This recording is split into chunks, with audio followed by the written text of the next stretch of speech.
Praise the Lord friends, I hope you all fine, God bless you. प्रभु आप सभी को बहुत बहुत आशीषित करें और आई होप कि आप जो है बाइबल स्टडी कर रहे हैं। प्रभु की आशीषें हमेशा आपके साथ बनी रहें, आमीन। और मैं आपका वेलकम करती हूँ आज के सैबत स्कूल में। आज का सैबत स्कूल जो है बहुत ही खूबसूरत है और हम प्रभु के नज़दीक आते हैं परमेश्वर के वचन से। जब हम परमेश्वर के वचन को पढ़ते हैं तो हमारा हृदय परमेश्वर की आशीषों से भर जाता है। तो मैं वेलकम करती हूँ और हम जो है शुरू करते हैं आज का सैबत स्कूल। सैबत स्कूल बहुत ही खूबसूरत एक हमारी एक जो है स्टडी है जिसमें कि हम दिन प्रतिदिन जो है परमेश्वर के वचन को पढ़ते हैं और हम अपने में परिपूर्ण जो है परमेश्वर के वचन से होते चले जाते हैं। परमेश्वर के वचन के द्वारा हम परमेश्वर को जान सकते हैं और उनकी आशीषों को प्राप्त कर सकते हैं। तो प्रभु के इस वचन के लिए मैं धन्यवाद करती हूँ प्रभु यीशु मसीह का। और आज के वचन में मैं आपका स्वागत करती हूँ। आज जो है इस बार का जो सैबत स्कूल है, ये जो पूरा वीक जो चलेगा, इसका शीर्षक है सभी बाधाओं के विरुद्ध विश्वास। सभी बाधाओं के विरुद्ध विश्वास।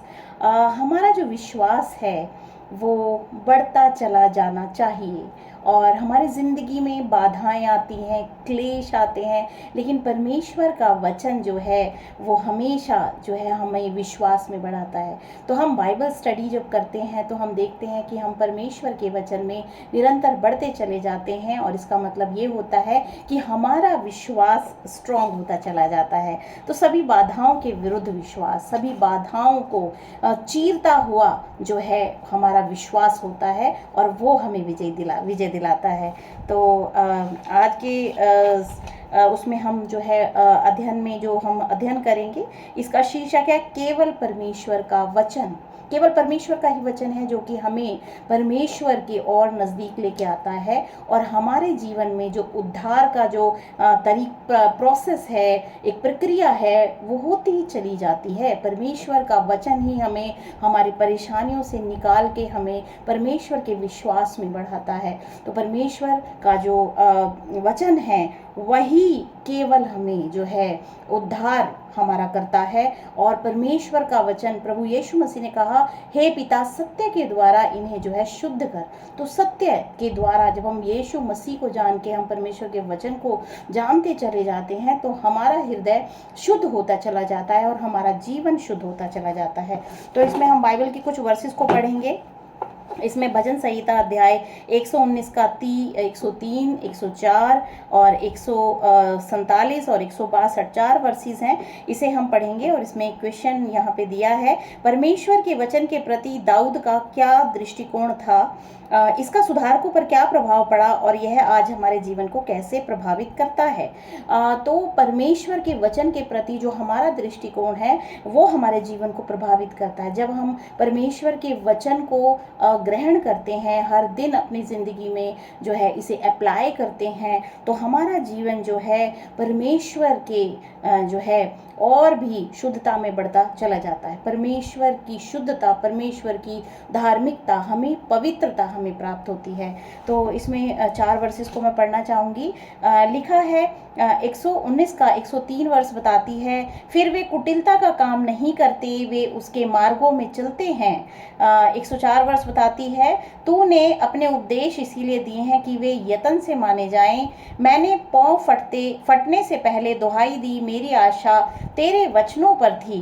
जैसे कोई बड़ी लूट पाकर हर्षित होता है, वैसे ही मैं तेरे वचन के कारण हर्षित हूँ। परमेश्वर का वचन जो कि हमारे हृदय को अब उसके हर्ष से भरता है, उसके आनंद से, पवित्र आत्मा से भरता है और फिर वो कुटिलता के काम नहीं करते। जो परमेश्वर के वचन में चलते हैं वो फिर कुटिलता का काम नहीं करते, बल्कि वो परमेश्वर के मार्गों में चलते हैं। तो परमेश्वर का वचन ही जो है एक मनुष्य को सिद्ध मनुष्य बनाता है जब हम उसे अपने हृदय में ग्रहण करते हैं और उसके अनुसार अपने जीवन में हम चलते चले जाते हैं। बाइबल सुधारकों के विश्वास की नींव और उसकी शिक्षा का सार थी।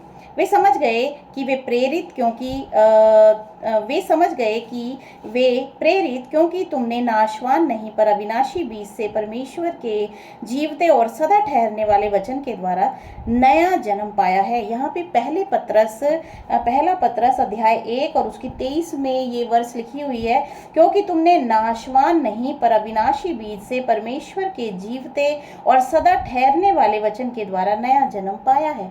जब हम प्रभु यीशु मसीह पे विश्वास करते हैं और परमेश्वर के वचन में हम बढ़ते हैं, उसको ग्रहण करते हैं अपने हृदय में और उसमें हम बढ़ते चले जाते हैं, तो हमारा एक नया जन्म हो जाता है। हमारी आत्मा एक नए सिरे से जन्म लेती है और हम परमेश्वर के वचन में हम तभी चल सकते हैं जब हम एक नए सिरे से जन्म लें।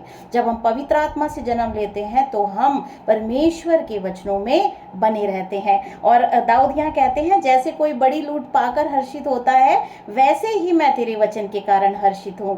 परमेश्वर का वचन को अध्ययन करने में, उसको हृदय में ग्रहण करने में हमें आनंद होता है, हमें आनंदित महसूस होता है और परमेश्वर की जो शांति है, जो प्रेम है, उससे हमारा हृदय जो है तृप्त होता है। तो इस तरीके से हम इस दुनियावी संसारिक जीवन में परमेश्वर के वचन में जब हम बढ़ते हैं तो परमेश्वर की शांति को हम जो है महसूस करते हैं और ये एक बहुत बड़े अनमोल खजाने के जैसा है, जैसा कि वो हमें मिल गया हो। उसकी शांति हमें हमारी परेशानियों से निजात दिलाती है और हम प्रभु में आनंदित महसूस करते हैं। उसकी आत्मा हमारे अंदर रहती है, पवित्र आत्मा हमें गाइड करती है। तो परमेश्वर का वचन जो है बहुत ही सुंदर अनमोल वचन है, जिसे हमें अपने जीवन में ग्रहण करने की ज़रूरत है।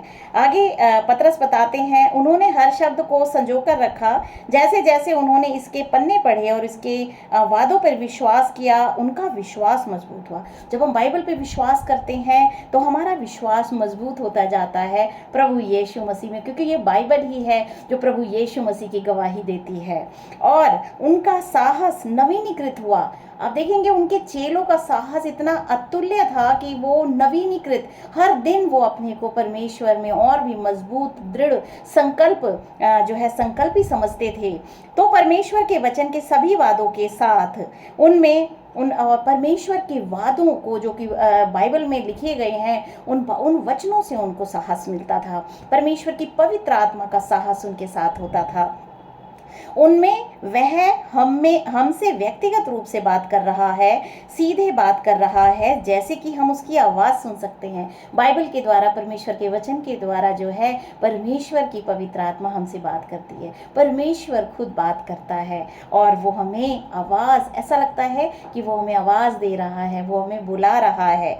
इन वादों में मसीह हमें अपनी कृपा और शक्ति का संचार करता है। जब हम परमेश्वर के वादों को देखते हैं तो हमें जो है परमेश्वर की शक्ति का संचार हमारे अंदर होता है। वे उस वृक्ष के पत्ते हैं जो अन्य जातियों के उपचार के लिए हैं। पढ़े प्रकाशित वाक्य अध्याय 22 का दूसरी वर्ष। इसमें लिखा है, ये बहुत ही खूबसूरत है, ये अध्याय 22 प्रकाशित वाक्य में लिखा है। इसमें लिखा है, फिर उसने मुझे बिल्लौर की सी झलकती हुई जीवन के जल की नदी दिखाई, जो परमेश्वर और मेमने के सिंहासन से निकलकर उस नगर की सड़कों के बीचों बीच बहती थी। नदी के इस पार और उस पार जीवन का वृक्ष था। उसमें 12 प्रकार के फल लगते थे और हर महीने फलता था और उस वृक्ष के पत्तों से जाति जाति के लोग चंगे होते थे। फिर श्राप, तीसरी वर्ष बताती है, फिर श्राप ना होगा और परमेश्वर और मेमने का सिंहासन उस नगर में होगा। उसके दास उसकी सेवा करेंगे, वे उसका मुंह देखेंगे और उसका नाम उनके माथों पे लिखा होगा। फिर रात ना होगी, उन्हें दीपक और सूर्य की उजाले की आवश्यकता ना होगी, क्योंकि प्रभु परमेश्वर उन्हें उजाला देगा और वे युगानुयुग राज्य करेंगे। परमेश्वर का वचन इतना खूबसूरत वादा देता है। ऐसी जगह कौन जाना पसंद नहीं करेगा जहाँ परमेश्वर खुद उनके साथ रहते हैं। तो परमेश्वर के वचन में जब हम बढ़ते हैं तो परमेश्वर हमें वादा करता है कि जब हम परमेश्वर के वचनों में चलते हैं तो वो हमें ऐसे जीवन को देने की जो है वो वादा करते हैं और ये हमें जो है आनंद से भरती है। और ये सच्चाई है, ऐसा होगा, एक दिन होगा। और परमेश्वर का वचन जो है वो सत्य है और उसकी हर एक चीज़ पे हम विश्वास कर सकते हैं। आगे लिखा है, ग्रहण आत्मसात उन्हें चरित्र की शक्ति, जीवन की प्रेरणा और पोषण बनना है। किसी अन्य चीज में ऐसी उपचार शक्ति नहीं हो सकती। इसके अलावा कोई भी चीज साहस और विश्वास प्रदान नहीं कर सकती। सिर्फ परमेश्वर का वचन ही हमें विश्वास और साहस देता है, और जो संपूर्ण अस्तित्व को महत्वपूर्ण ऊर्जा देती है। सिर्फ परमेश्वर का वचन ही हमें ऊर्जावान बनाता है। पवित्र वचन हमारे दुख पर खुशी, हमारी निराशा पर आशा, हमारे अंधकार पर प्रकाश की चमक बिखेरते हैं। वे हमारे भ्रम को दिशा देते हैं, हमारी उलझन में निश्चितता देते हैं। ये परमेश्वर के वचन के बारे में बता रहा है आज का सैबत स्कूल के परमेश्वर का वचन ही केवल हमारे लिए जो है महत्वपूर्ण है, और केवल वही पर्याप्त है हमें परमेश्वर की शक्ति में बढ़ने के लिए। वो हमें ऊर्जावान बनाता है, वो हमें आशावान बनाता है। परमेश्वर ही हमें जो है ज्ञान देते हैं, परमेश्वर का वचन ही हमें ज्ञान से भरता है, हमारी कमजोरी में शक्ति देता है और हमारी अज्ञानता में ज्ञान देता है। जब हम परमेश्वर के वचन पर ध्यान करते हैं और विश्वास के साथ उसके वादों पे भरोसा करते हैं, तो परमेश्वर की जीवन देने वाली शक्ति हमारे संपूर्ण अस्तित्व को शारीरिक, मानसिक, भावनात्मक और आध्यात्मिक रूप से सक्रिय कर देती है। सुधारकों ने अपने मन को पवित्र शास्त्र से संतृप्त किया, वे वचन के द्वारा जिए और उनमें से कई वचन के कारण मर गए। वे सतही भक्तिपूर्ण जीवन वाले लापरवाह, आत्मसंतुष्ट लापरवाह मसीह नहीं थे। वे जानते थे कि परमेश्वर के वचन की शक्ति के बिना वे अपने विरुद्ध खड़ी हुई दुष्ट शक्तियों का सामना नहीं कर सकते। तो परमेश्वर का वचन वो तलवार है जिसके द्वारा हम दुष्ट शक्तियों पर विजय प्राप्त कर सकते हैं। जॉन क्लिफ का जुनून बाइबल का अंग्रेजी भाषा में अनुवाद करना था, ताकि औसत व्यक्ति इसे पढ़ और समझ सके। क्योंकि वह गैर कानूनी था, उस समय उसके विश्वास के कारण उस पर मुकदमा चलाया गया, एक विधर्मी के रूप में उसकी निंदा की गई और उसे मौत की सजा दी गई। पिछले ज़माने में आज से मतलब 2000 साल पहले यीशु मसीह आए, उसके बाद जो है 300 साल के बाद क्रिश्चियनिटी एक धर्म के रूप में उजागर हुआ, जिसे कि जो है रोमन कैथोलिक चर्च के रूप में जाना गया। आज भी वो जाना जाता है, और उस समय बाइबल नहीं थी, परमेश्वर का वचन नहीं था, और शैतान ने इस धर्म को खड़ा किया ताकि जो है इसके थ्रू जो है वो सत्य को असत्य से दबा दे। उस समय बहुत ही बीच में काफ़ी सारे जो है प्रचारकों ने जो है प्रचार किया और महत्वपूर्ण योगदान दिया। बाइबल को खोजा, बाइबल को इकट्ठा किया, जो कि आज हमें मिलता है, और इस वचन को जब हम पढ़ते हैं तो हम इस वचन में बढ़ते हैं।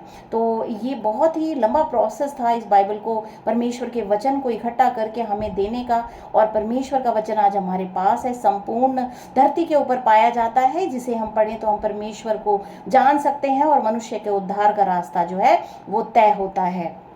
यहाँ पे आगे लिखा है, अपने मुकदमे में क्लिफ ने एक गंभीर अपील की, और उस समय क्लिफ ने जो है बाइबल को संग्रहित करने के लिए जो प्रयास किया, उसके लिए उसको जो है सताया गया, ताड़ना दी गई। सोचिए आप किससे संघर्ष कर रहे हैं? कब्र के कगार पर एक बूढ़े आदमी के साथ नहीं, सत्य के साथ। सत्य जो आपसे अधिक मजबूत है, आप पर विजय प्राप्त करेगा। और सत्य, क्लिफ के मरते समय के शब्द पूरे हो गए, क्योंकि परमेश्वर की सच्चाई की रोशनी ने मध्य युग के अंधेरे को दूर कर दिया। परीक्षा के समय में पवित्र वचनों ने किस प्रकार आपको सांत्वना दी है? मेरे जीवन में परमेश्वर के वचन ने ही मुझे सांत्वना दी है।